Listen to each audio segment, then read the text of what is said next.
Hello, everybody, and welcome to The Halfway Heist, your favorite podcast about grand historical thefts where people stopped 50% of the way through. Today's episode is about Veggie and my heart. I waited outside of the Louvre for 30 minutes in the rain, but more importantly, today's episode is sponsored by Blizzard Entertainment. Both NerdGirl and Veggie used to be big Hearthstone players, but they've been out of it for a while, and it can be so hard to catch up in these digital card games. And I've never even played to begin with, so I can't even really get started. Unless, of course, we had some help from a dragon. Hearthstone's 35th expansion, Cataclysm, is dropping with the perfect way to even the playing field for new and returning players. Dragon's Horde of Rewards unlocks limited time access to all of the cards from expansions 32 and 33, golden copies included, plus a ton of additional freebies. This means you'll be able to create competitive meta decks right away. On top of all of that, Hearthstone has gotten a fresh new look since you've seen it last, with a new board and polished visuals. Plus, they're featuring some of the coolest characters like Alexstrasza, Ragnaros, and one of my personal favorites, Deathwing. Free my guy. He did it, but we were rooting for him. This is my dream scenario. Core set rotation has just happened. There's a fresh new meta, and I get access to a bunch of previous expansions for free. And this is all happening with the Cataclysm expansion only right now. So it is the perfect time to get back into Hearthstone. Big thanks again to Blizzard for sponsoring this section of the video. Make sure you use the link down below in the description so they know we sent you. You can download on PC or mobile and play for free. I like that. I like that during that, Norgo was like, wait, is it actually? Is that is that the new podcast now? Because I'm very interested. That is, yes? That would be a good podcast. Right? I think that would be, we should start a second podcast where we figure out if there were any famous historical thefts that halfway through they just up and quit. Like, I think, like the greatest heist that never were. Right. That's a good movie. Today, I have successfully pitched the GoodTimeBoys, mainly NerdGirl, on allowing me to run a series for the podcast based on one core belief about our audience, and perhaps even 33% of the people in this room, which is that they're bad at deck building. Sorry.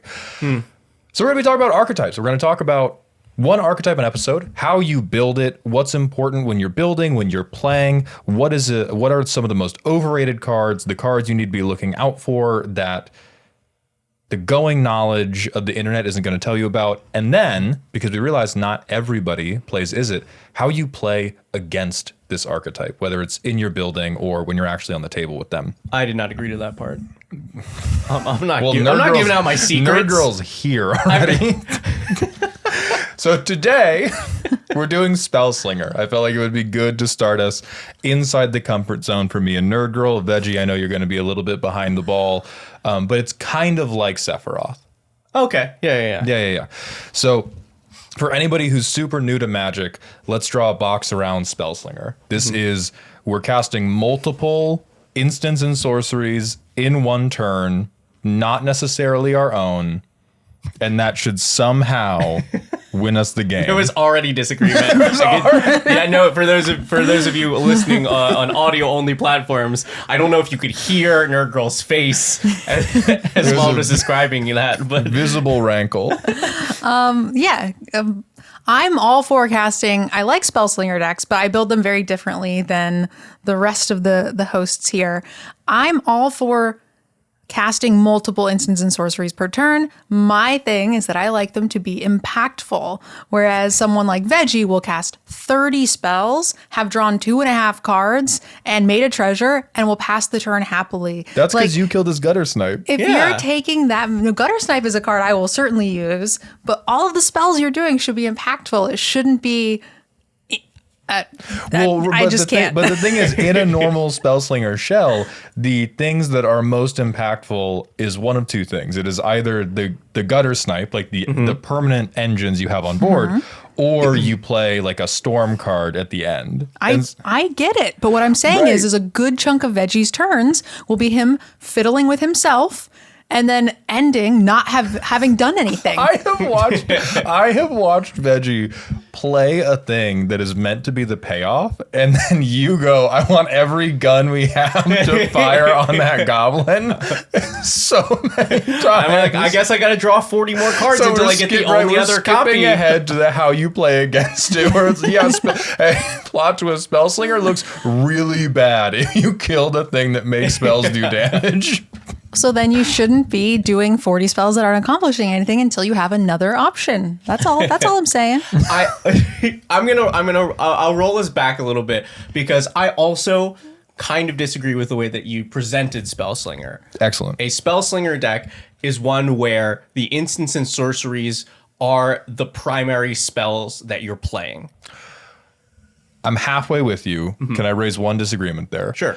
For the future, I want to differentiate decks that seek to sort of cantrip and decks that are, I play one big instant or sorcery and get an XX or something, because I think you build and play those differently. And so I do, even if the definition is not totally appropriate, I want us internally to split the definition so that we can talk about them as separate. Sure, like within this, or are you saying that we're only doing episodes? Like, I think the episode where, or the deck where you want to play Shark Typhoon and make a 5/5 shark every turn rotation is, to me, a different archetype than Gutter Snipe 30 spells. I agree. I call that big mana. Yes. Okay, so instants and sorceries provide the value. Yes. Not big mana. Right. As you were. Okay. Yeah, because like sometimes it is try to play as many as possible in one turn. Sometimes it is just like these. I need a certain number of these to be like in my graveyard, or I need to make sure that I'm casting 2 each turn to trigger some sort of thing, or rash me or something. Right. Who cares about the first one you cast each turn? Right. Okay. So instants and sorceries provide value. You're probably going to cast a lot over the course of a game. There is not you do not have to do it all in one turn. Yes.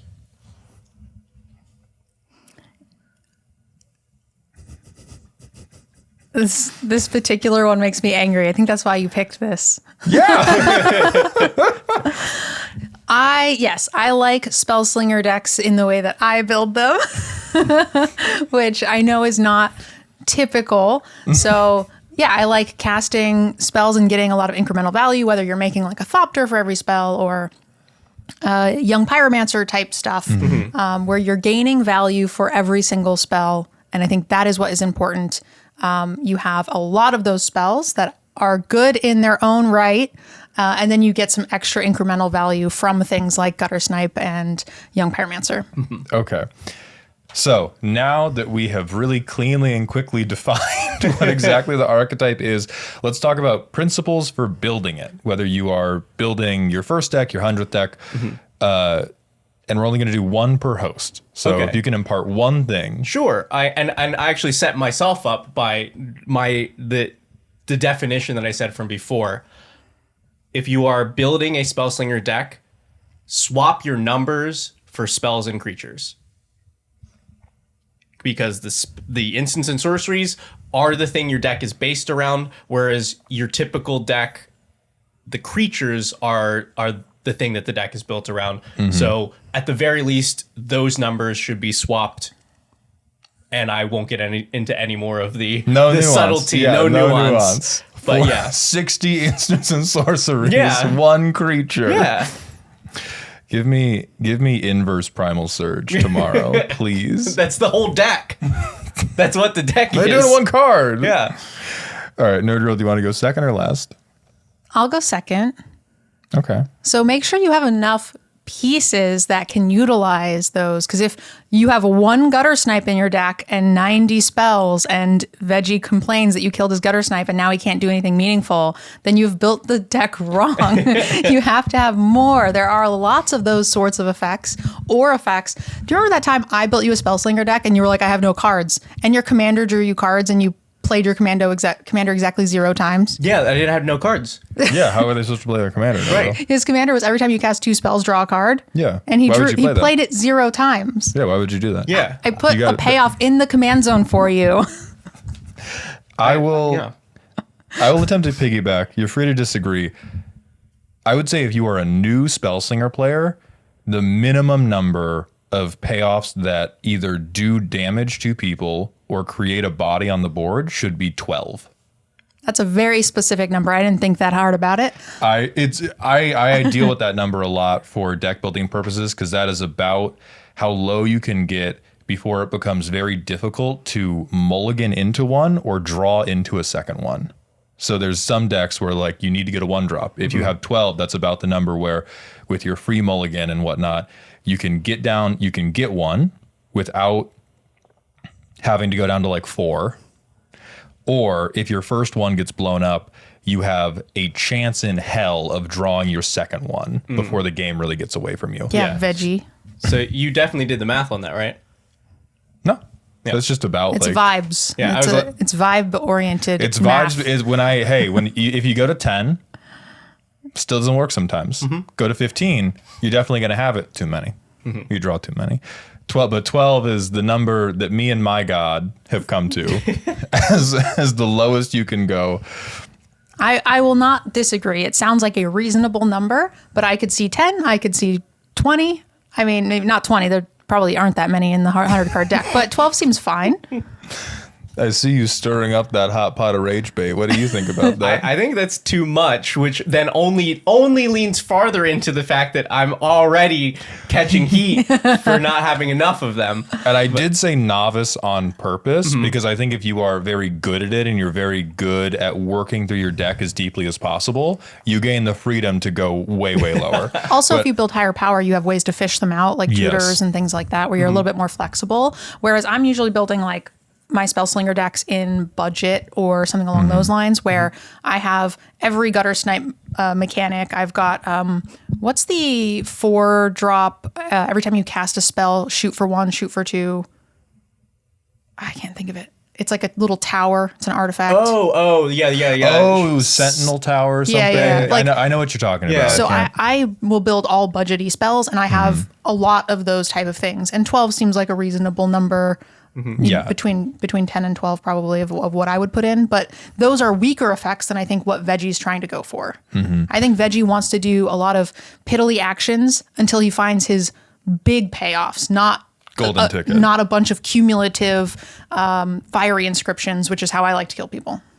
Yeah, 12 is also not the most powerful number. It's the number for you're never going to be caught dick in your hands. Right, you don't have to without a worry payoff. about this. Yeah, This is you don't not have something to you have to sweat think it. about. Yeah, and then as you get more comfortable with Spellslinger, you go like, I could cut this for a frantic search. And the thing I always see Spellslinger decks do wrong is overemphasize these 1 mana do nothing, draw 1 card spells. And I think a lot of Spellslinger decks run smoother when they utilize mostly 2 mana spells and the odd 3 mana spell and have a better balance of reducers, treasure makers, or other ways to make mana to then make that run a little bit smoother.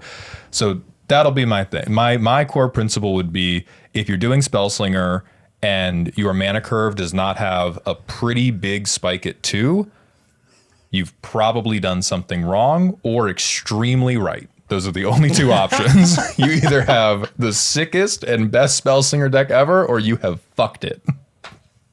How do you feel about that? I don't know, because it depends. I don't know where exactly this fits into describing the archetype, yeah. but to me there are different styles of Spellslinger that every Spellslinger deck fits into. One of them is I want a billion like 1 mana cantrips because I have these payoffs that are looking for the volume of spells that I'm casting.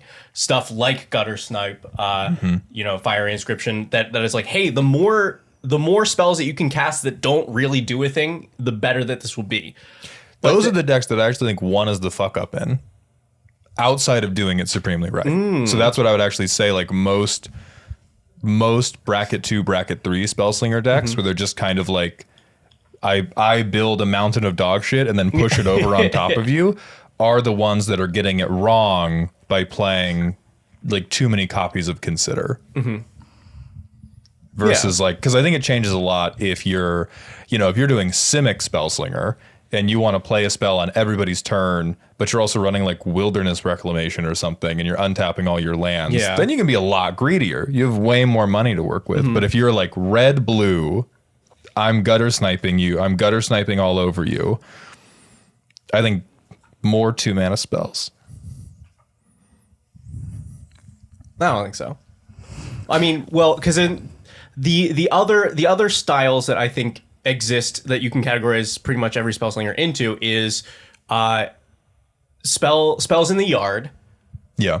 Where it's not really like, we don't really care about the spells that we're casting, or even that we're casting them. We just care that we get a bunch of them into the graveyard. There are a bunch of commanders that care about like the number of spells, or like the cost of spells, or different things in the graveyard.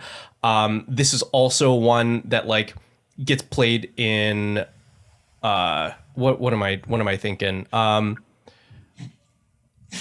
feel like Limited does this fairly often. Caring about stuff in the yard. Yeah, like Crackling Drake kind of stuff. Yeah. And then the third option is Oops All Interaction.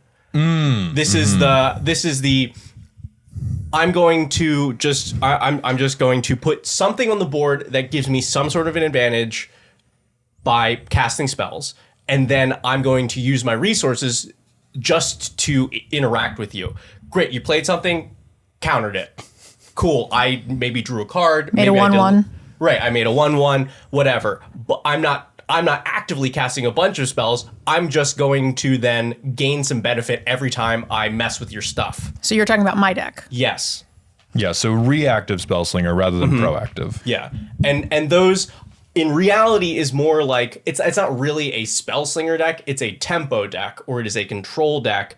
Yeah. But the way that is killing you though tends to be the gutter snipes and things. Right. Yeah.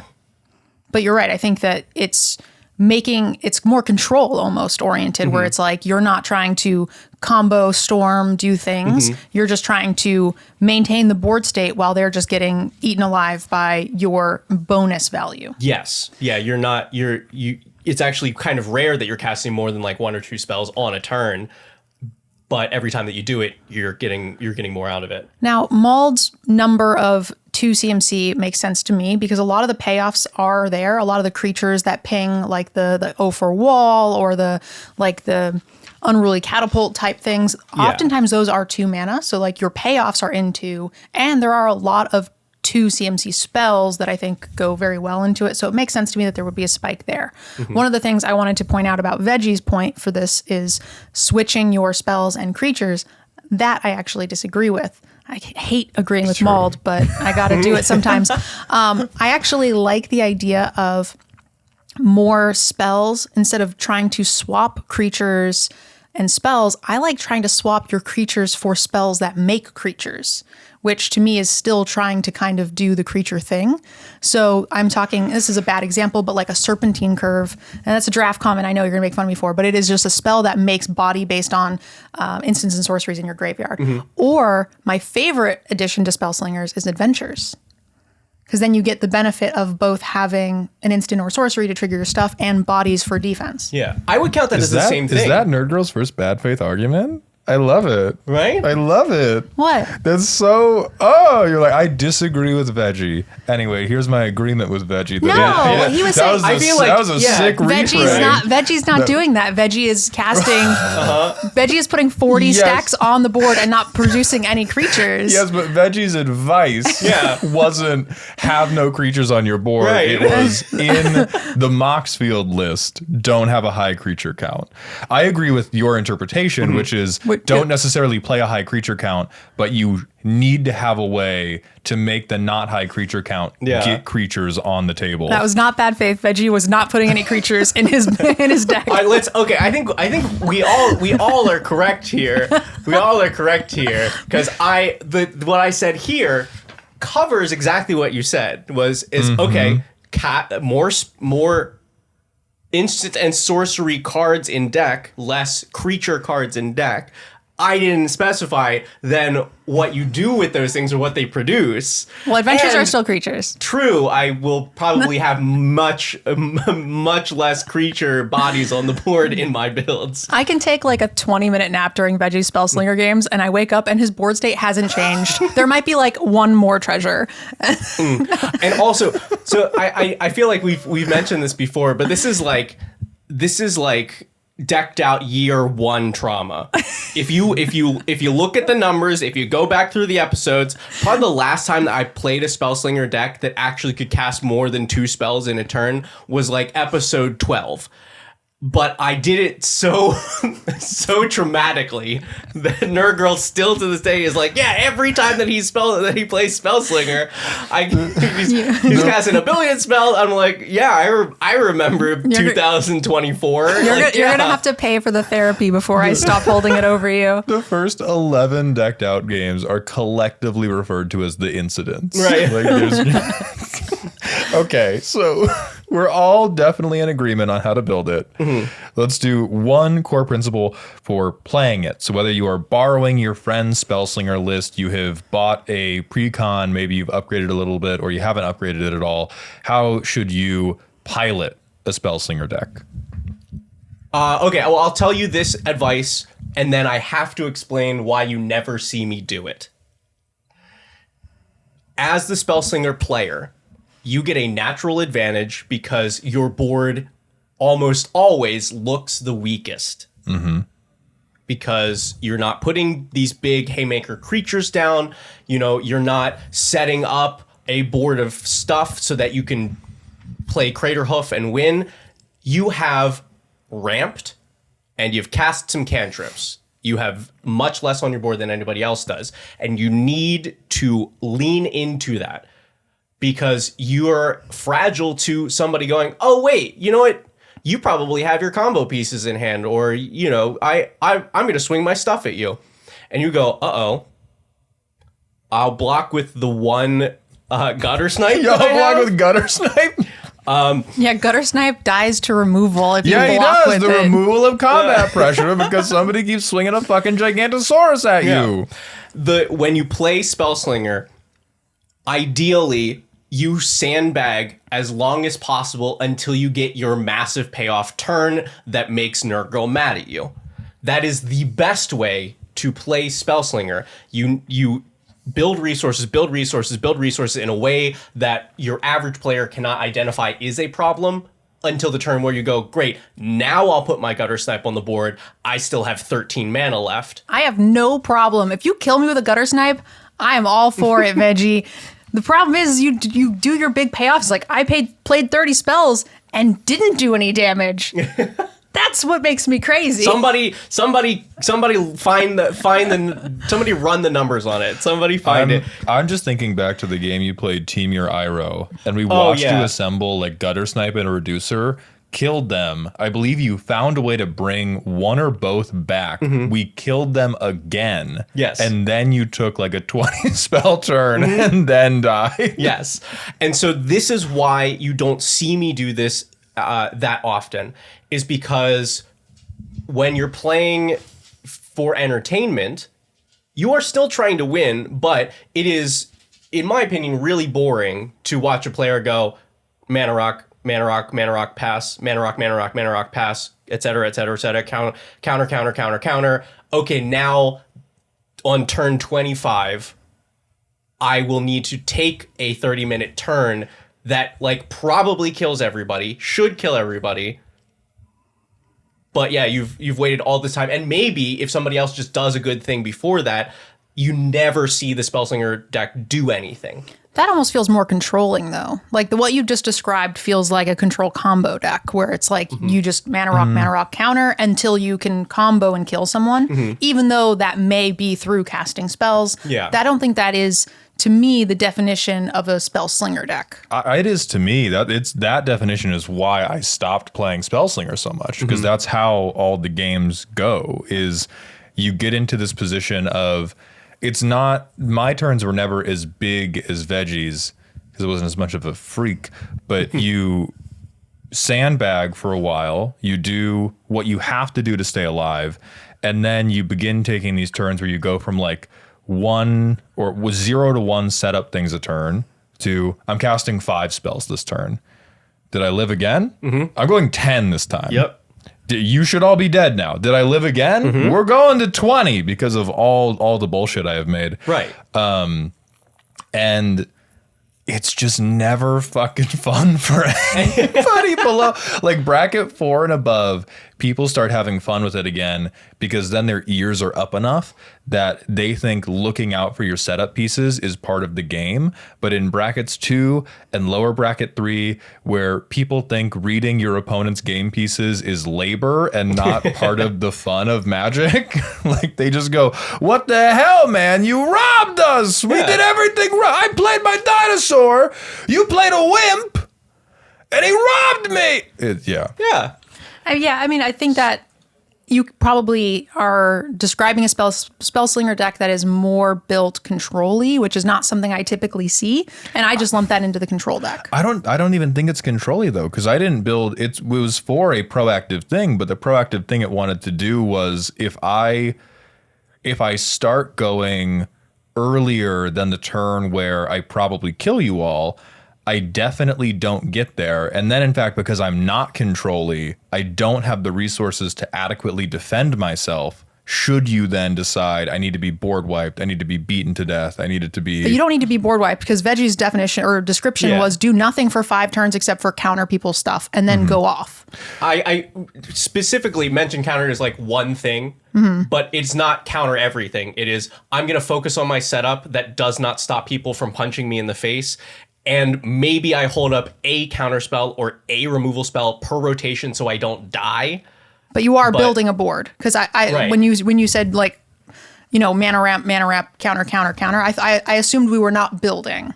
And that felt more like using tutors and stuff to assemble something, even if the win is assembling like Instant Storm, or something along those lines. Yeah. But to me, I would still put that under not a Spellslinger deck, even though you've slung spells to finish the job. But maybe that is the difference between how I build, because I'm more doing like, okay, this, Fire Inscription is difficult for a lot of people to deal with. So like I'm building the shell of a win condition to some extent, and then you put it into motion. Yeah, see, that's interesting because your style of Spellslinger is what I would lean more towards calling control. Because you're just like, great, I'm not going to like just build. I'm going to put relevant things onto the board early-ish, and I'm going to hold interaction. And if anybody does a thing that I don't like, or that I have a problem with, or that is going to try and kill me, I will deal with it. As opposed to the style that me and Mald will typically play, which is I'm going to leave myself pretty defenseless, except for the bare minimum, until I'm like, I think I die this turn if I don't do something, or until you've assembled play 10 spells now. Yeah, like for me, it would typically be my Niv Mizzet Perrin deck when I was a new player. And it would be like, try to ramp, try to play like one guy that I might have to chump block with, get Niv Mizzet, hope to God I'm allowed to untap with Niv Mizzet. I do not have a deterministic way to win this game, but I'm just going to start casting and hope for the best. Yeah, I think that still makes a lot of sense, but that doesn't necessarily... That didn't come in Veggie's scenario. That did not come across quite the same to me. Yeah, you did downplay it a lot. It's fucked up. That's how you play the archetype. Yeah, and if you, because the games where I played like Veggie, those were when I had the highest win rates and felt the worst about my Commander games, because you could always convince people that you didn't need to be bullied out of the game. Right. Or at a casual enough table, they couldn't even bully you out of the game before turn 6 or turn 7 when you have a Niv Mizzet and Mana Rocks. And then... I guess my distinction for it, or the difference being, was that your thing is you didn't cast many spells until you had the win. So you've cast 40 spells in one turn, now everybody's dead. And to get to that point, you played a control game. So I guess that is why I would put it there, versus even like the Niv Mizzet where you're building a thing, or in the Fiery Inscription situation where like I have cast 20 spells over 10 turns and you've taken 2 damage for each of them. I think an important clarification was when Veggie talks about having it, I think he means I have a 41% chance at having it. Based on how Veggie's I have turns. the setup that I want to be able to do Right. a bunch of things that are going to be cool, and I hope it wins the game. But as long as I've done the big crazy turn, to me, I've won, and that's the setup that I'm looking for. Yeah, That's fair. Veggie has concepts of a plan. Right. It was okay. So the principle is that we do not do, because we like smiling, sandbag Yes. until you think you have a pretty good shot at taking it. Yes, and I do really mean that. I think that is the strongest way to play the archetype, because you really do get away with it. I think it's important to do that as well, even if you have the more pingy version, like something that I would play, is because if you come out and you drop, Fire Inscription and Gutter Snipe and play 3 spells, you are now the problem. Oh, yeah. Like, nobody cares about anything else about what they were doing or what anybody else is doing. They just want to obliterate your board. So that kind of lends nicely into mine, which is not necessarily sandbagging like all of your cards specifically, but try to space out your payoffs a little bit. I wouldn't put every single thing on the board before casting a single spell for maximum payoff. And also make sure you have one in reserve for when the game has gotten towards the middle to end game, because you want something to finish off a lot of players when they've done most of the work for you. Everybody's at 12 to 20, cool. Now I'm going to play my Gutter Snipe with at least one thing to protect it, and then see if I can get there from here. But I feel like a lot of Spellslingers are like, okay, turn 3, Gutter Snipe, and I'm just like, that's going to do 0 damage. Yeah. Good job. And now we have to kill you. Yeah. And now we know that it represents 40 damage. So we have lie. Yeah. We have pass the marshmallow test, which is effectively what you're describing. I don't know what that means. It's the thing of where they give children, you can have 1 marshmallow right now, or if you wait till the nice guy in the lab coat comes back, he'll give you 2. And so it's just to see if 5-year-olds can delay gratification, which is Okay. what you're describing by keep your payoffs in hand, keep 1 in the pocket. Because a lot of Spellslinger players, myself included when I was new, is just like, oh, if I want to get ready for my big turn, I don't want to waste that mana on the big turn. I Right. need to spend it now. Yeah. And then they'll go turn 2, Talisman of Dickheadery. Turn 3, Gutter Snipe. Turn 4, Archmage Emeritus. Why are you killing me?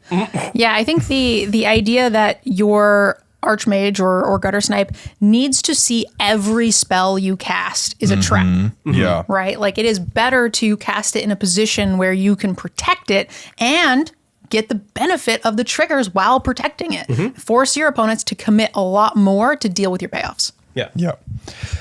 All right. So lie, marshmallow test. I'm going to go with deceive, which I'm going to say is covered by the tactical glaze, which I've talked about before. Politicking as a Spellslinger player is so much about not seeming like the table cop. A lot of people like to assume blue is the cop color that keeps everything under control. If you begin to be seen as the permission player, where they have to ask if everything resolves, the green player is going to eat you alive before you can set up your thing. That's me. Right. And so if you build well enough to have it every time, good luck. If you're new or moderate, what you want to be doing is when people play fucked up things, don't go, isn't there somebody you forgot to ask? What you want to do is, oh my God, that's so sick. How much damage can that do? Wait, you're going to make how many tokens?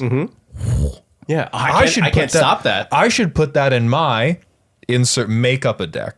Blatantly lie about other decks you have, or ask the table do you have any? I don't have anything.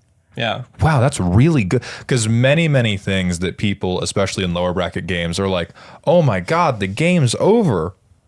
No, we're exaggerating for the point of comedy, or exaggerating because 2 months ago it won a game of Commander in front of us.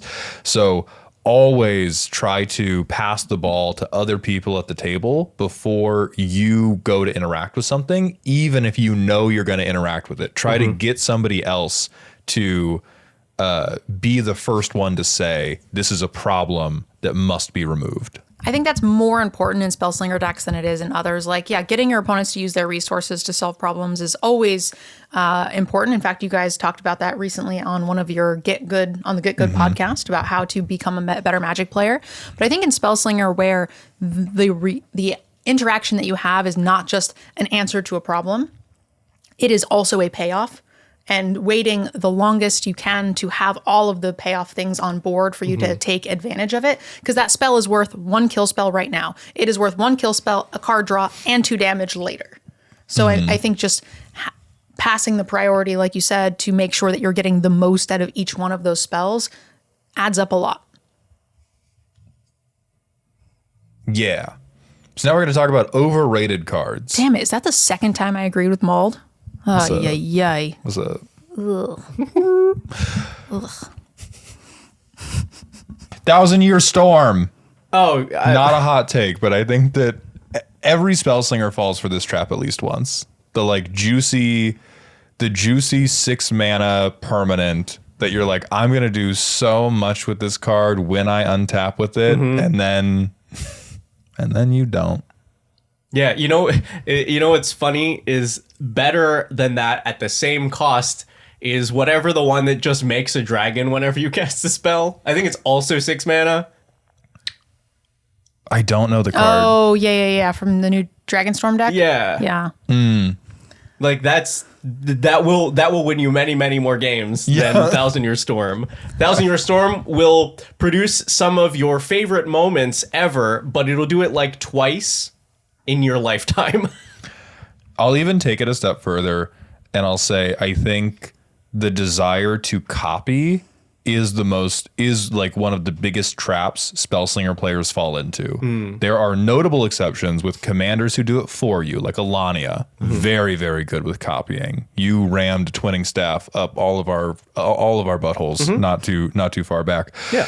But if your commander's not already doing it, copying is garnish to me. It's like, this is the spice you can put on the end after the meat of the deck works. And if your deck is not already working without the copying will not save you. Okay, wait. You're diving into my card. Okay. So my card that's overrated, and I'm not saying it's bad, but I feel like players use it too much in decks that it's not designed for, and it doesn't do enough. Mizzix's Mastery. Whoa!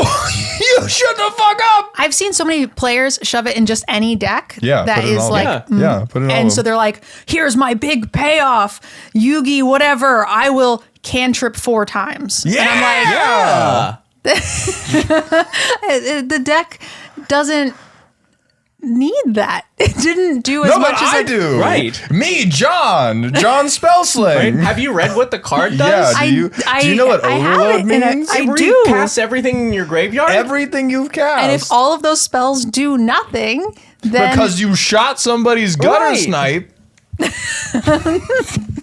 so you're paying 8 for like 2 ops and Hey, that's illegal. It's an opt-in to consider. Yeah. Which you shouldn't play in Spellslinger decks. We'll get into that later. again, I think it is a very good card, but I think the number of decks that it is in is too high. Impossible. Every deck that has red. Yeah. Every deck that If has it's your red. only instant or sorcery, still play it. I can't be Gruul deck, Primal Surge, Mizzix's Mastery, no problem. Yeah. man. You don't see a nugget in there of reasonableness. I'm inclined to agree in the same way I did about copying, which is that if the deck already works, Mizzix's Mastery can be a very fun high roll thing to put in.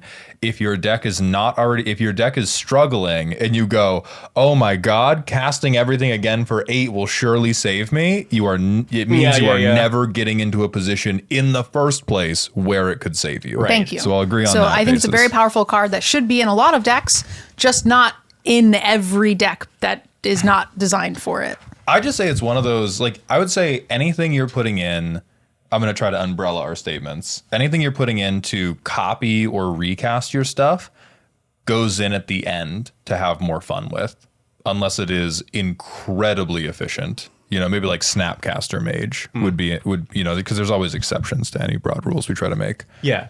To be clear, I'm still disagreeing with NerdGirl, but what I'm saying here will sound like I'm agreeing completely, but I just need it to be on the record that it's not an agreement. But yeah, Mizzix Mastery should only be in decks where casting it wins you the game. And so it is stronger in decks that are like the category of I'd like to cast very, very many little spells because my payoffs are based on volume. And so you can be that gives you an out to, I cast a bunch of stuff early because I had to. Now my whole hand is 2 cards. Great. But if those 2 cards are Gutter Snipe and Mizzix Mastery, that wins you the game. Or if it's your commander is like, long shot or VV or whatever, then you only need that 1 card to totally like reset everything or actually win you the game. Otherwise, you should reconsider on what it actually does for your deck. You know what? Where that card's going to be the hottest thing ever in the archetype that Rutha is going to be spearheading. It's the Spoiled Strixhaven Izzet commander that at the beginning of combat makes an XX flyer based on most expensive thing you've cast. After like 5 turns, if I did 1 big 5 or 6 mana spell, then you Mizzix's Mastery for 30 mana worth of spell. So yeah, but it's Or like the graveyard archetype, which we haven't talked too much about, but like that one will also play a bunch of like self-mill and stuff like that. So I don't have self-mill, but I have it in my Magar deck, which is actually a little counterintuitive because Magar brings the spell out of the graveyard and they get exiled. But Magar focuses on putting spells into the graveyard. So there are cards that let me tutor directly to the graveyard. I have things like Key to the City. So I'm binning spells, and then getting them back with Magar. But I can also just bin a bunch of spells and then Mizzix Mastery. So it focuses on being able to get a high volume of spells in the graveyard to utilize in a lot of different ways. And Magar can't get that many spells out. So yeah, that's fair. All right. Do you have any other big overrated cards? Oh yeah. Hit me. Goblin Electromancer. For shame. Now, wait. Okay. For shame, Veggie. So, Goblin Electromancer, overrated, but a lot of you slightly enlightened Izzet players out there already know this. I'm going to go a step further and say all of the spell reducers. So that is, because Goblin Electromancer has been power crept so many times, and for some reason it still sees a ton of play that it shouldn't. There are many forms of it that are better that you should be playing first, but they all together are overrated. Thunderclap Drake, overrated. Whatever other ones there are. What's the Archmage of Runes or whatever? Okay, but Archmage of Runes is a 5 mana shithead. Yeah, so there's overrated. well, yeah, of course. And doesn't he also draw you a card every time you cast one? he is Goblin Electromancer and Archmage Emeritus in a big burly trench coat. Yep. I like him in limited. He's one of my favorite cards to draft. Right. He draws you 1 card a turn because of the 1 spell that you're playing each turn. Yeah, that's wins freaking games, man. Yeah. Interesting. So just so I know if we can stay friends, Stormkiln Artist, overrated? No. Stormkiln Artist is not completely unprincipled. a Goblin Electromancer. I know that. So here's why. It's because most people don't pay attention to their deck when they put these cards in. They're like, I'm doing Spellslinger, so obviously I put Goblin Electromancer in. That's what it does. It helps you cast more spell. And then the entire list is 1 mana cantrips or like counter spell or like these cost reducers. And you can apply this to everything. And I talk about this on stream a lot when I'm looking at people's submitted deck lists. Is you're playing a cost reducer, you better be able to consistently cast multiple spells off that reducer per turn. Otherwise, that should just be a mana rock. I will cede the point, absolutely. This is actually why I talked about stop playing Consider, play 2 mana spells, because I'm like, reducer and a 2 mana spell will take you miles further than your consider and opt together will, because people don't build the mana curve well enough to get all the way through their deck. Like in my mind, the performance of a Spellslinger deck or a Storm list is like a hockey stick in terms of how well you've built it, how well it gets through. You clunk all over the fucking place like a drunk horse, and then you get all the way there every time. And Like I a think bunch of tape in the way or something. Yeah. yeah, and I think if you're new, you should actually be playing cost reducers, and then all your 1 mana cantrips should get Old Yellered. Because I agree 100%. If you cast Goblin Electromancer and then consider in my face, I'm calling a wellness check on you. Like it's foolish behavior. Yeah, I do think though that those reducer cards belong in much less decks. I prefer not running them and running the 1 mana spells over adjusting the deck to play 2 mana spells that get the reduction, because there's still not quite enough reductions for me, especially if it's an Izzet deck. Brother is sleeping on Helm of Awakening. Do not listen to him. The propaganda has not. I'm preparing pamphlets. My main CEDH deck is Elsha of the Infinite, which is Helm of Awakening deck. I'm still telling you, cut your Electromancer, cut your Thunderclap Drake, cut all of those. You should not be running the medallions unless you're a monocolored deck that's spell slinging. You need to be casting multiple spells per turn and getting the reduction value on all of them. Okay. I'm hearing you out. I still firmly disagree, particularly for the new to moderate player. Like I think you're spitting expert level game, and my core disagreement is that those decks get you kicked out of the Denny's up until bracket 4. And I think particularly for bracket 2 or 3 Spellslinger, if you want it to feel more casual and still get your goodness in, you actually want the reducers, and this is going to bleed into underrated cards. Kill Consider for Impulse. Thank me later. Invite me to your wedding. Yeah. Like your life gets the degree of deck access you can get off a 2 mana spell or even a 3 mana spell is so much better than a 1 mana spell. Like to me, running 1 mana spells is you've looked at a steep downhill incline and gone, well, if I just run faster than I can fall, nothing happens. And then you get Family Guide halfway down if you ever misstep. And I think there is less power, less speed, more flexibility and ability to recover from a stumble using more of the things that are like, hey, give me top 3, give me 1. Top 3, give me 1. Top 4, give me 1. Where I disagree with Veggie, while I think that what you're saying is very true for higher power, very skilled players, that's not the designed audience for this podcast. The people who can build and utilize decks in the way that you're talking about is not the people that are trying to learn to build an Izzet deck. And I think the bracket 2, bracket 3 players very much should be running early creatures, a good curve, things like that. So I think Goblin Electromancer very much does still fit into those decks. I'm going to triple down. I mean, and I think you are right for expert level play, but you're giving pro level advice to someone who is trying to figure out how to tie their shoes. I'm going to quadruple down. I meant that advice toward that audience, not towards the like enfranchised. I play bracket 4 only. I like for everything to be super complicated and I like to optimize every tiny bit of my deck. If you are building your first Spellslinger deck, ignore Electromancer, ignore the other reducers, just make those slots mana rocks. Your deck will run smoother. It'll be less harder to pick apart your deck because you're playing against someone that knows, oh, if I shoot this thing, that removes multiple mana from them per turn. Just make it a mana rock. If you're building that first one, or just make that slot a cool spell. The reducer is much less impactful than you think it is on all levels of playing Spellslinger. This guy's wrong as hell. This guy's wrong as fuck. I'm building my 4th Spellslinger deck, and I'm still going to put it in.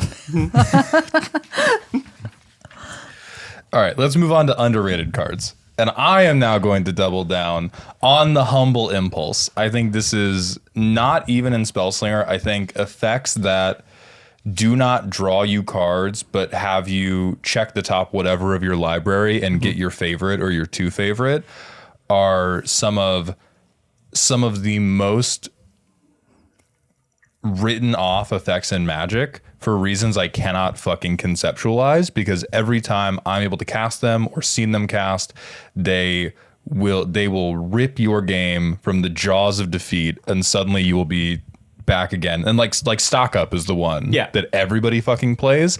And there's a million things that are worse stock up, and worse stock up is way better than you think. Worse stock up beats the shit out of Consider.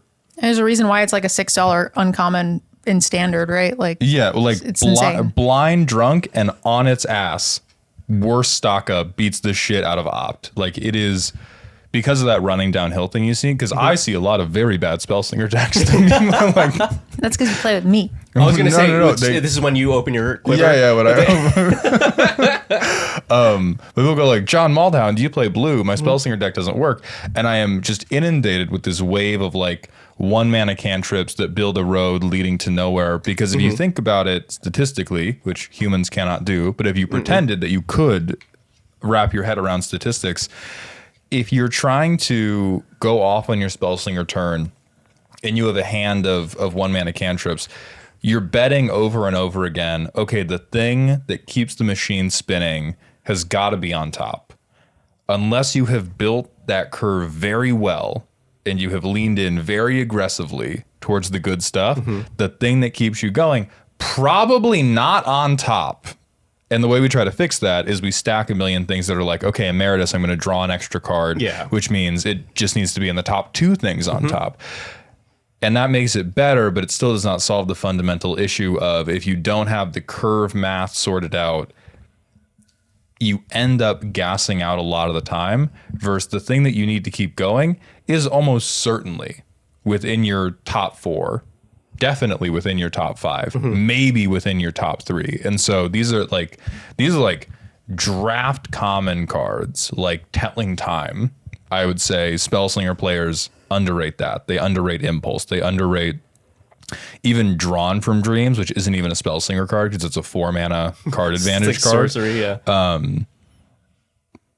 Yeah, that's my underrated. Impulse as a genre of card advantage, wildly underrated. I think you're right. I agree with this. These types of spells, they also get the like overall Spellslinger buff of if you cast a tutor, the table goes, oh, they're getting a real good card, gotta kill them. But if you cast Impulse, you are probably finding a thing that you need, but nobody goes, oh, that's a problem. Yeah, you cast Stock Up. They and go, people are oh, like, that's a good card, I've heard. I don't think it's a problem though. And you're like, cool, I just looked at a good chunk of my deck and unless you're looking for like, I need specific exactly this combo piece, you're probably grabbing the kind of thing that you're looking for. I think that's the nice thing about Spellslinger is you're not necessarily looking for a combo piece. The thing you're looking for is the thing your deck is full of, which is just more. Not if you're Veggie 2 payoff wagon over here. See, this is the other benefit of running these types of cards is they allow you to look through more of your deck so you can cut back on your payoffs because you're more likely to find them. But yeah, you play Impulse. People are like, oh, sick, you build a budget deck. Right. And then you're like, no, You're this is the card that kills you. Yeah. Like, God, what a, like, I guess not the best example because holy crap, this card is busted, but like consult the star charts. That was what I was going to say. Whenever I look at a blue deck as a general rule, I'm like, okay, have you played Stock Up and consult the star charts? If you haven't, you're probably wrong. It is some of the most like, you have to have such a good reason to not play those cards because they are so overwhelmingly strong. All right. I'm going to advocate for my card. Rakdos Spellslinger with Magar. It is super cool. Nobody likes him, and he's like never played. I've never seen him anywhere else, and he's freaking awesome. No, you put your pet that down right now. You No. tell us a card for the you tell us a card for the 99 right now. Oh man, I just wanted to put it out there though. He's so cool. He's a very, very cool commander. He's so cool. And I feel awesome every time I sit down at a table and people are like, "You're doing what now?" And then it makes me so happy. And we're happy for you. They read Magar like 4 times and they're like, "You're going to cast that again?" This is legal. It's so fun. Yeah. Well, you know why. Both actually, this explains all of this. Both why you feel great about this card in this deck and why so few people are playing this is because one, it is hard. That's a hard commander to make work. Like even if you have the deck list right, it is hard to play. Hey, I have to get these spells into the yard and my commander on board and pay mana to make them into a creature and then get that creature through in combat to do my one spell that I want. It takes a good pilot to be able to set that up. And most commander players are not that. And on top of it, the payoffs for that deck are all cards that only like 1v1 60 card Magic players know about. So that's the thing I think that is the coolest about it is that it's taking Spellslinger, cracking it on its head and doing a completely different take on it.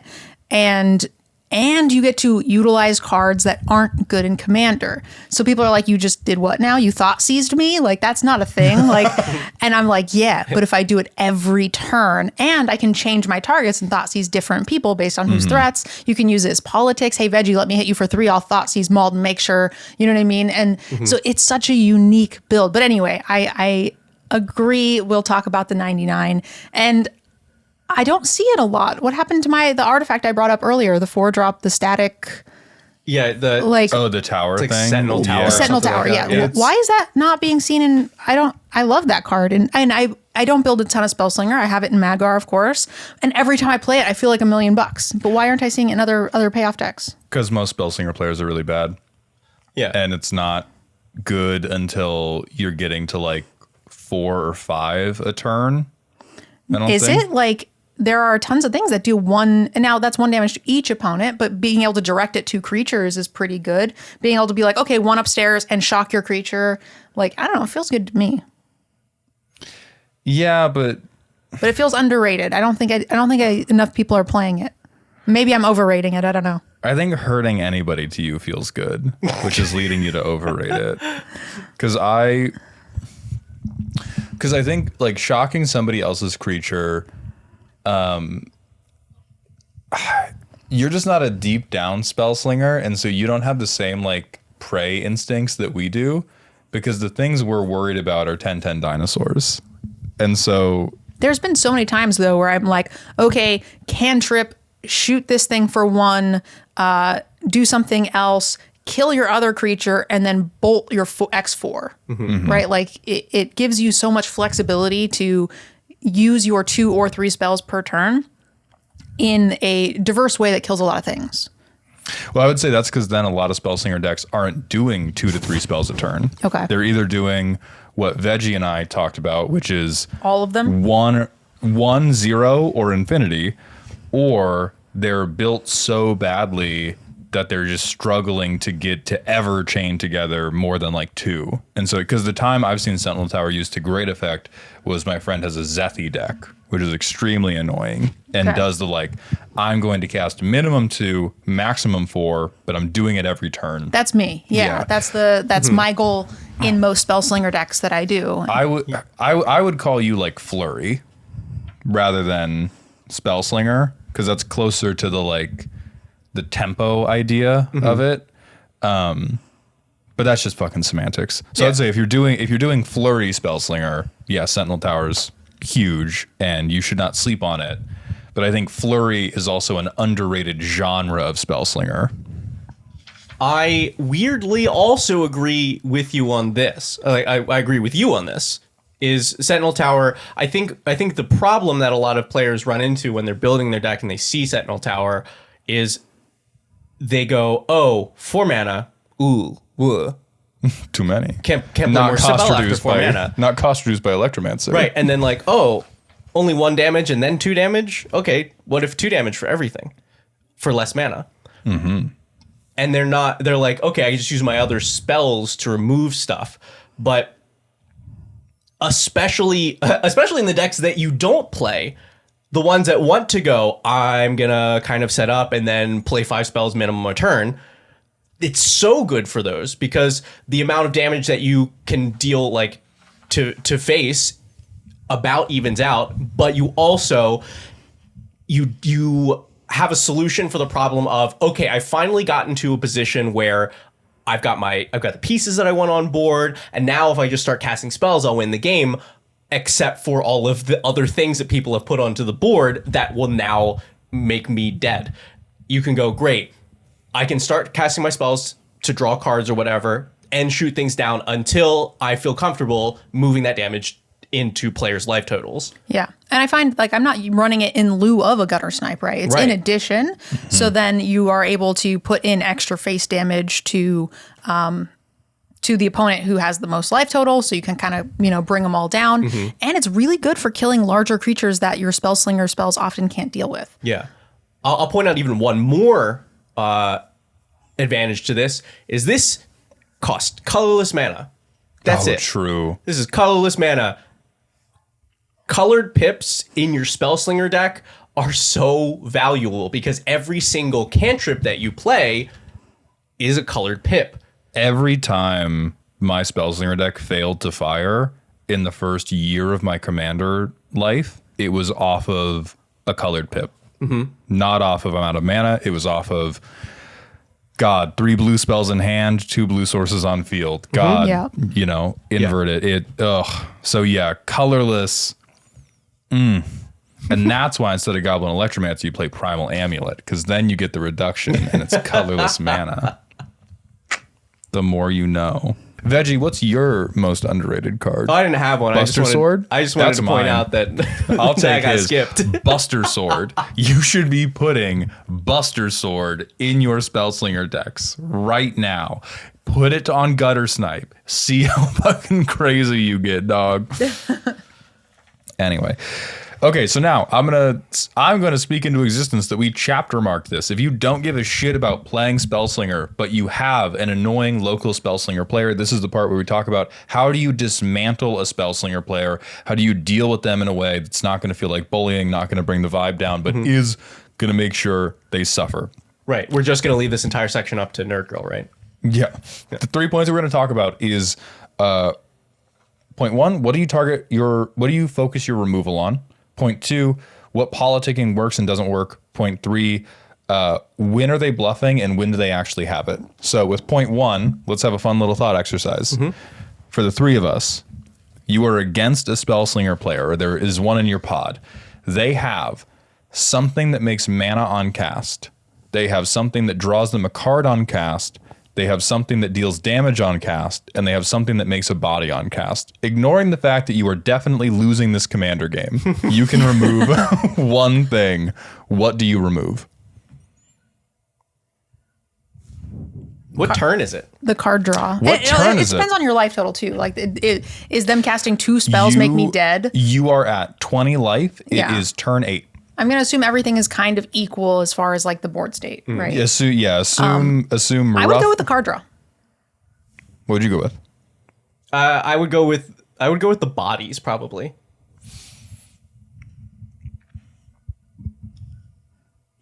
It's funny because I'm going with the card draw because I have things on board because I play creature decks. So the bodies don't scare me as much and they're little bodies. And Veggie plays the control-y Spellslinger decks. Right. So 3/1/1s could just kill him. Hey, Well, and I hate to say, I went into this being like, actually, what if I were NerdGirl, what would I target? Because to me, I'm like, okay, I have bodies on the board. I would like them to not get chump blocked so I can murder this player and then go about my way. Oh, see, I was thinking I can run him over because like a young pyromancer, like the bodies Spellslingers tends to make isn't that scary unless it's like a shark typhoon or something like more.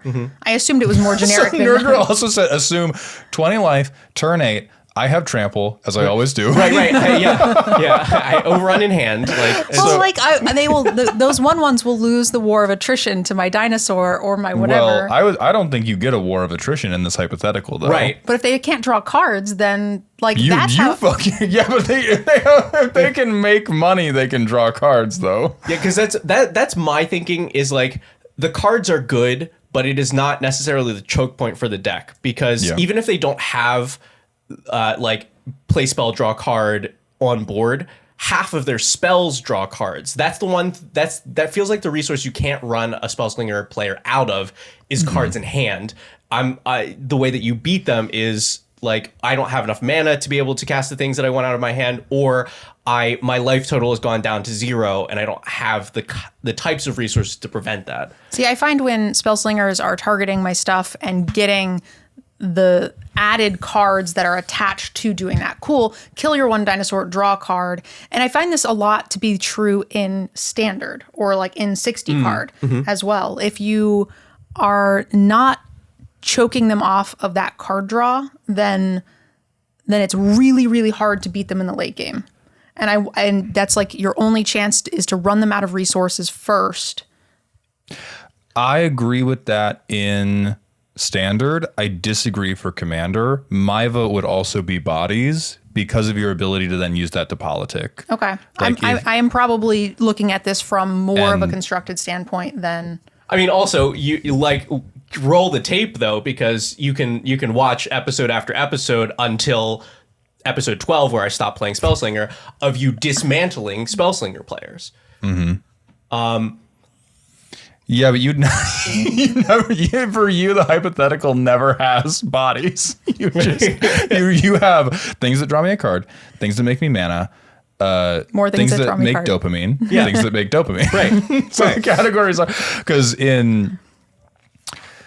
it's if your deck has a ton of innate trample, the calculus changes. If you have evasive creatures, the calculus changes. Yeah. If you don't have either of those things, I would say the answer is always bodies, because if they don't have bodies, if they can make mana and they can do damage, like they're kind of going to get there or they're not. You're in Yugi's hands to a degree. But if they can't get there and they don't have 10 chump blockers, you can probably finish them off. Versus the card draw difference, I agree. I don't think is often the choke point once they're that set up. At the point they're not set up, like if somebody rips an Archmage Emeritus turn 3, turn 4, you shoot that motherfucker in the head, and then you have stopped them. Yeah, I think also this is an incredibly hard hypothetical without knowing how many cards they have in hand, how much life you have.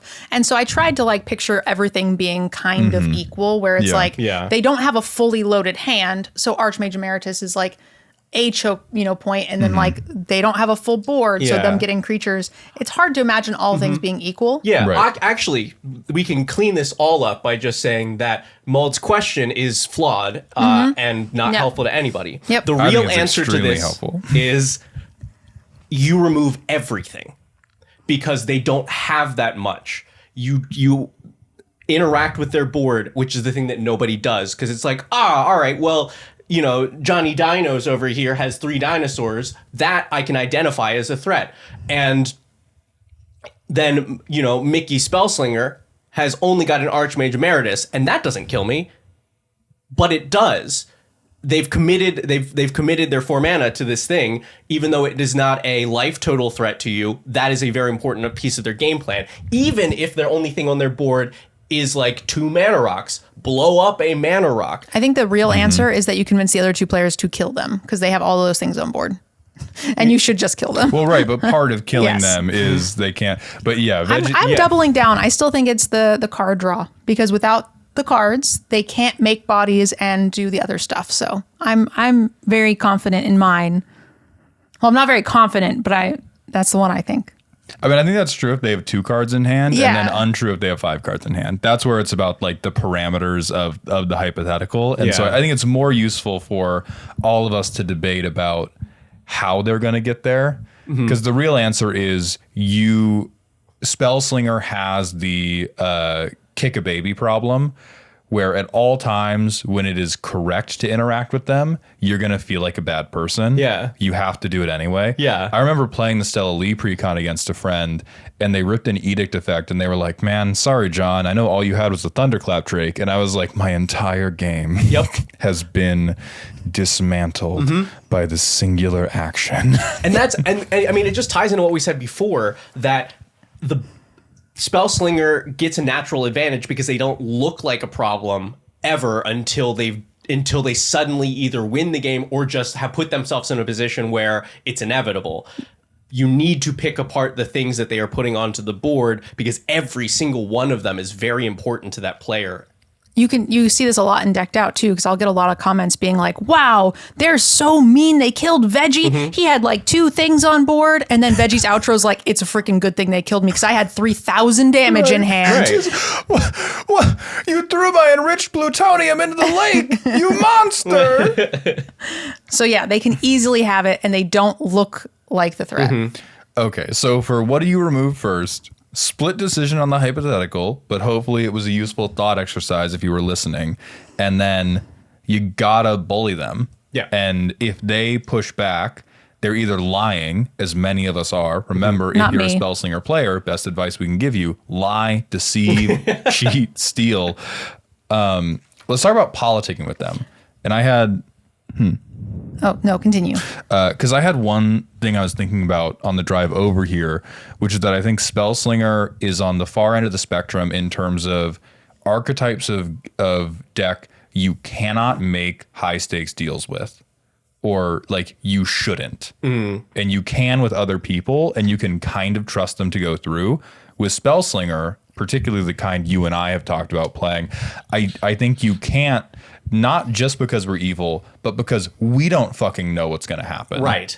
Most other decks have way more of a strict plan. They like, no, okay, I'm going to deal this. I have this much damage I can deal. Something will change with my top deck, but it might add like 5 or 10 damage, or it's Craterhoof and I'll just win. Yeah. Like our damage has an exponent on it that is getting changed by every new card we draw. And so if it's turn 6 or beyond, turn 8 or beyond if you're bracket 2, if we're set up, you can't ever make a deal to us because we can't ever hold to it without getting into the territory of like, well, now I'm throwing on purpose and now we all feel bad. Right. So I would say never politic with us in the late game. You can politic with me because like the tempo Spellslinger. the tempo / interaction-y one, I think that makes some more sense because like I won't remove your stuff, but this fiery inscription will kill you, right? Like you. So basically, what you've done is you've politicked to where there's like it's like a guillotine, right? And it's slowly coming. It's like Sephiroth's sword, nice and slow, and you have to figure out how to get out from under that before. And we are teaming up in the meantime, and I think that is an interesting mechanic for politicking. Yeah. Yeah, it's like Spellslinger is so inevitable. Like it's like, hey, if I get to the late game in a reasonable position, then I can just kind of go over the top of anything that's happening. It's almost like, is it Aristocrats? Where it's like I'm gonna set something up that is really hard to interact with and will just put damage into faces all across the table, and if I have what I want, then like there's very few things that make that stop. Yeah, and so what I'm going to propose, because obviously it's not super helpful to just be like, you can't trust these people, kill them. Yeah. Like you should not trust them and kill them. I think there is politicking you can do. I will caveat this is entirely theoretical because no one has ever tried to push my Spellslinger decks in this way, but I can think of many situations where it would have worked.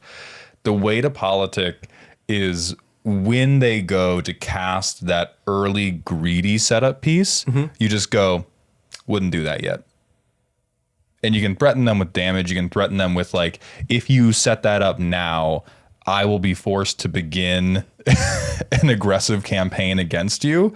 But if you wait a turn on the Emeritus, wait a turn on the Gutter Snipe, I don't have to get involved yet. And I never see anybody do that. And based on how my decks usually play out, that would work way better against me than any deal anyone has ever tried to make once the setup has happened. So I'd be like the local HOA fighting back against the development of a mall. Like you just stop them from breaking ground for one turn, and it will change kind of the arc of the game. So Mald has said politicking with him will not work, but threatening him will. Yeah. Which is why I've been very effective against Mald. Like you can't make them a deal that says like, okay, well, you won't kill me next turn, right? I don't know. Well, you won't remove my creatures next turn, right? I don't know. Well, you won't do anything, like pass your turn without casting any spells. That's not relevant. Everything's in instant speed, Joey. Like it's most of especially if you are making deals with people you don't have a good faith relationship with, because we can't even be trusted on a good faith basis, let alone if you are doing the like monkey's paw, evil genie type wording. A Spellslinger player has more flexibility than anybody else to wriggle out from underneath it and fuck you. But yeah, just threaten us or make us make the hard language deal when we're playing something totally unobtrusive. When we try to play Thunderclap Drake, be like, I need you to delay that by one turn, or I'm gonna hit you until you die. Yeah, I know the politicking for me, as someone who's played a lot of Spellslinger, my life total is very, very important. If you put pressure on those players early, then they have to start blocking with their gutter snipes. They have to start protecting their life total or using resources to protect their life total as opposed to putting them where they want. And Spellslinger decks, regardless of build, are not good at that. All other archetypes are much better at protecting their life total. And so if you're like, I gotta swing at somebody, you look the most open, that's like not really politicking, but like secretly aim some early damage at their face, and it's usually pretty easy to justify it. So that's to me, that's not politicking. One of my tips for beating a Spellslinger player is bully them a little early, even before they deserve it, because having their life total at a reasonable amount means that you guys can kill them when it's relevant, because that's the kind of player, if you do not kill them the turn you need to, you have effectively three people to swing shitty creatures. I'm not saying like big Galtas or whatever. Yeah. But like, we all have like a cumulative power of 20. They can't survive all of that. So we need to put them in a position to where they cannot do anything too messed up, because we can just. Yeah. And I think the only hard part of politicking that is when you deal with people who take Little Beaning too far and go, oh, you're being so rude. Direct them to this podcast. What's up, Trey? You're with me now. Quit being a child. You're playing one of the strongest archetypes in the game. And that goes back to the tactical glaze. Like you can't go, if the Spellslinger player feels bullied, it's for one of two reasons. They're lying really good. Or they're really bad at building Spellslinger, and they've never had these good explosive turns that has earned the fear that you have in your heart for them. And I think the fix for it is if you go, well, I know your deck's packing bullshit, they just feel more bullied. And if they're a liar, that's fine. But if they're not a liar, then they feel confused and hurt. Yeah. And so I would always go for the glaze of like, oh man, but you got a lot of cards in hand. I know how good this gets for you once you get Gutter Snipe out, or once you get, and then you can offer. One of my favorite deals is I'll pass you my hand if you stop hitting me so hard. Judge for yourself whether this is to be feared or not. There has been many times on the show where I'm like, I'm going to hit Mald, and you're like, have a peek. And I'm like, I'm going to hit Z. Yeah. If you genuinely don't have shit going on and you show the person. Or you showed me like one swords and I'm just like, cool, I don't want this to die right now. God, my favorite example of politicking that doesn't work is within a week of me doing this, like, I'll pass you my whole fucking hand. Z started going, I'll show you all but one card in my hand. And every time, the comedic value of it through the roof. Funniest fucking shit that has ever gone down in political discussions at our tables. And every time I'm like, What do you? One time they tried to go, I have 5 cards in hand. I'll show you 3. To not kill them, by the way. To not knock them out of a game. They're like, I'll show you 60% of my hand. They like hit you with the reverse stock up, the reverse hand stock up. That makes me want to kill them even more. can look at right? the three That worst means you cards for in my sure hand. have something that makes you need to die. So funny. So yeah, pressure them early. Yeah. Oh, here's a good one. I have used this to pretty decent effect out in the world, not on the show because I have no effect on the show. But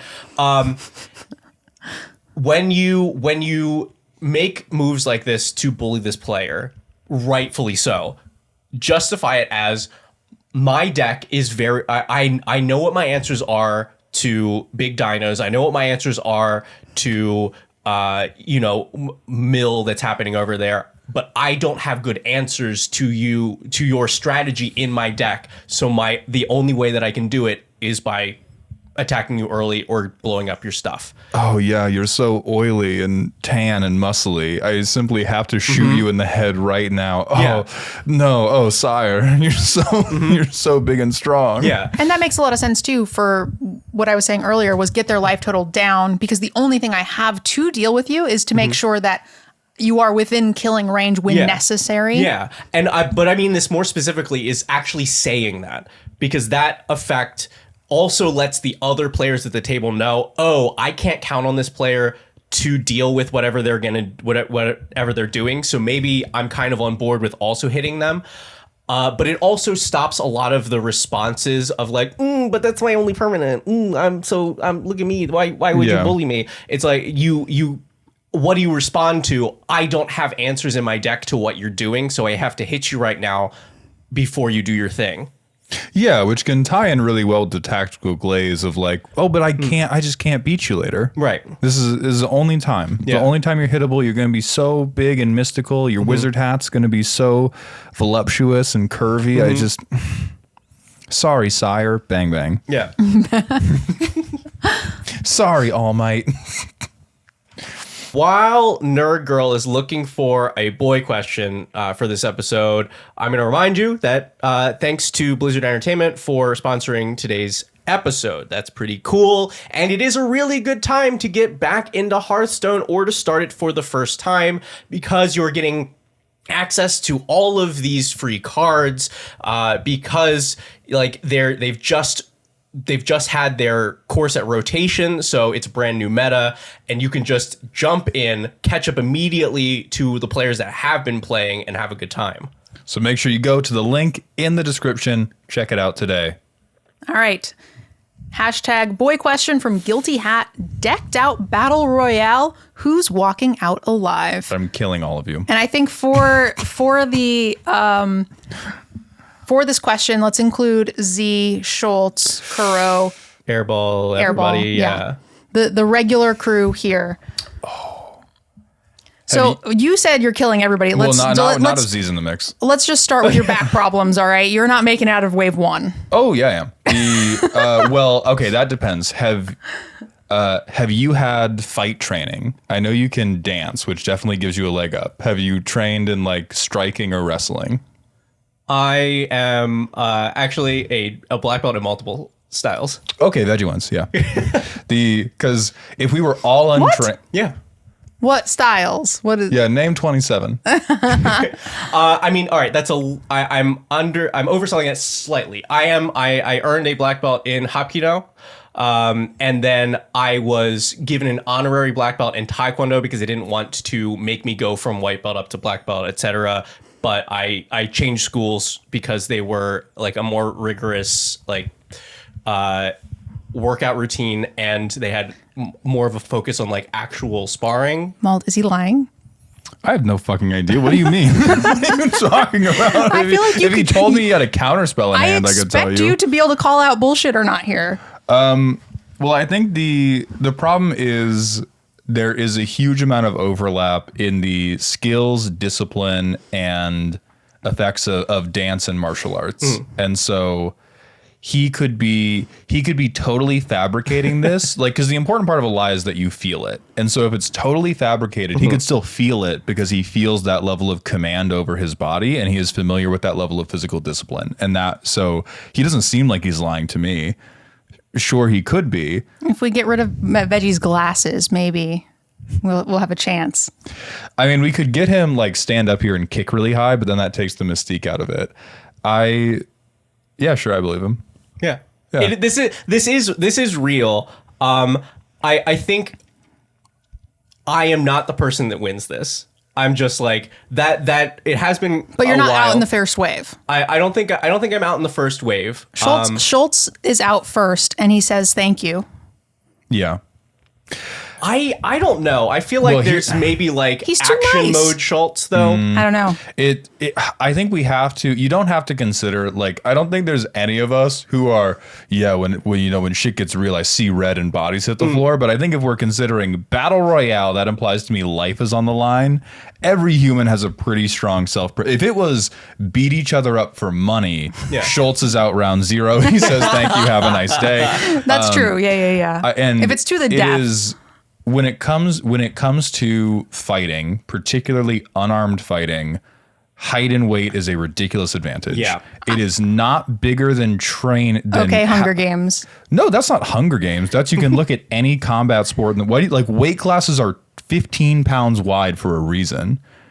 No, I just meant like in the Hunger Games. A lot of the characters will go and hide and Oh yeah. So if we're in the Hunger Games and it's a survival situation, it gets way different. Yeah, but I figure battle royale, they mean like, hey, this is a wide open arena with nothing. Yeah, we're trapped in here, and they just drop us in, and you're like, let's just say life is not on the line, but you go until you call timeout, right? Like, yeah, go until you call timeout.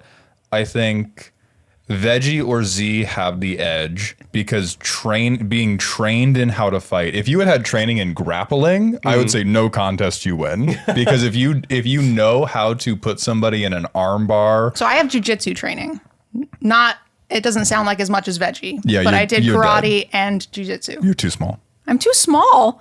I mean, also like you do like the one move to try and flip somebody over, and then the asthma kicks in. And I am asthmatic. It's true. The discrepancy, because a ton of people have done this for content over and over again, where they're like big bodybuilder versus somebody who knows Brazilian jiu-jitsu.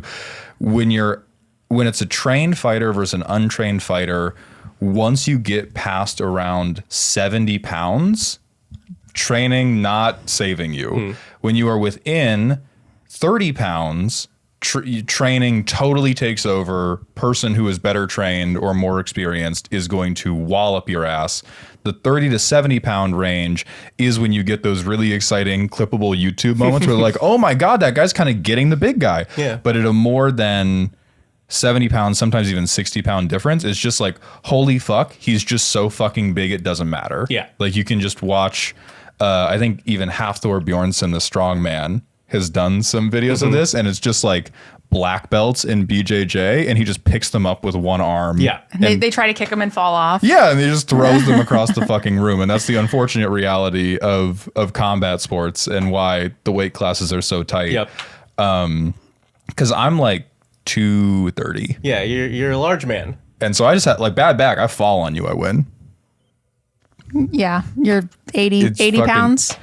Yeah, 80 pounds is just outside the realm of. I weigh more than Veggie, for sure. Then maybe I get you. I am at a serious disadvantage because I am small.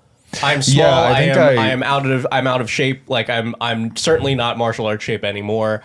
Okay. How much do you weigh, if you don't mind me asking? Like 140. Okay, I have a chance again. I don't think I definitely win. I just think that, much like the rest of my life, I'm very privileged in this competition because huge. I'm going to say I lose because of my asthma, because that was a fair point. Oh, yeah, you got asthma? I got sorry. asthma. You take I have asthma and I cry. take away the asthma, add 20 pounds, you kill me dead. Oh yeah, Hammy almost killed you. Like My dog pushed me down the stairs. Yeah. yeah. And just to reiterate, so I don't sound conceited, I can't fucking fight. So, I'm not good at it. I've been in fights in my life. That's why this is interesting, because none of us can. Average. So who's winning? Me. of the group, Veggie, who's winning? It's probably Mald. I think Z. I think Z would make Mald cry. I think Z is a pretty good shot. They have as many, if not more, physical problems than I do. I think now because of But would Z fight dirty? yes, of course. Yeah, because I think that's why I have we've Z been as my working winner. out together. I think me winning is only true for 45 more days. They are getting back into shape frustratingly quickly, like because they're martial arts level shape frustratingly quickly. I think within 45 days of this filming of working out 3 to 4 days a week, they kill me 9 times out of 10, and my only option is to do like a running drop kick and hope they don't dodge. And that's all I have. Because Yeah, because there's also the factor of like how much can that person get into it, you know? Like if you may be the more physically fit person, but if you're like oh I have to fight, and I feel like Z would just go, great, I'm ready. Yeah, Z, and that's what I'm saying. yeah. And I think Z would also fight dirty. Z would beat me into unconsciousness for like a foil chokeout. Those things are it- pretty. Once we get Z in the mix, I think Z is within again 2 months, they take it forever.